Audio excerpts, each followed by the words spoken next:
ఇప్పుడు వాళ్ళకు చరిత్ర తెలియదు.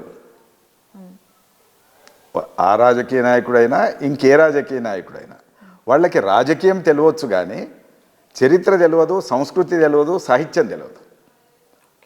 కాబట్టి ఇవి తెలిసిన వాళ్ళు మాట్లాడితే నేను దానికి సమాధానం చెప్పొచ్చు. వాళ్ళకి రాజకీయం మాత్రమే తెలుసు. ఆ రాజకీయ నాయకుడికి ప్రయాణం ఎక్కడ మొదలైంది, ఇప్పుడు ఎక్కడున్నాడు? బార్న్ అండ్ బ్రాటప్ ఆయన కాంగ్రెసేనా? ఇంకేదైనా పార్టీలో పనిచేశాడా?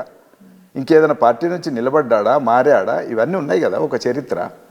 ఆ చరిత్రలో మనం అర్థం చేసుకొని మాట్లాడినప్పుడు వాళ్లకు రాజకీయ ప్రయోజనాలు తప్ప సాంస్కృతిక ప్రయోజనాలు లేవు.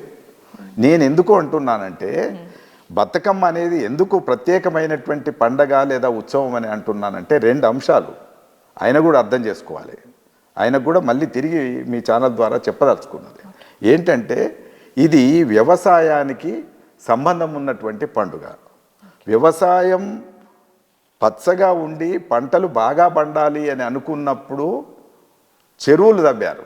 ఎవరు తవ్వారు? కాకతీయ రాజులు తవ్వారు. చెరువుల నిర్మాణం విస్తృతంగా చేపట్టిన రాజులు కాకతీయ రాజులు. పాకాల చెరువు కావచ్చు, ధర్మవరం చెరువు కావచ్చు, లేదా లక్నవరం కావచ్చు, పెద్ద పెద్ద చెరువులు తవ్వారు. మనకు సముద్రాలు లేవు, సముద్రాల లాంటి చెరువులు తవ్వారు వాళ్ళు. పెద్ద చెరువులు తవ్వారు. రామప్ప చెరువు కూడా చాలా పెద్దది. అట్లాంటి చెరువులు తవ్వారు వాళ్ళు. ఆ చెరువులు తవ్వినప్పుడు వ్యవసాయానికి అనుసంధానం చేస్తూ చెరువుల ద్వారా వ్యవసాయంకు కావలసినటువంటి నీటి వనరు ఇస్తున్నారు. కాబట్టి ఆ సందర్భంగా పండిన పంటలకు ఒక ఉత్సవం చేసుకోవడానికి భాగంగా ఈ బతుకమ్మ ముందుకొచ్చింది. పూలకు చేసేటటువంటి ఒక ఉత్సవం, అది ఒక ఆరాధన. ఒకటి అంటే వ్యవసాయంతో ముడిపడినది.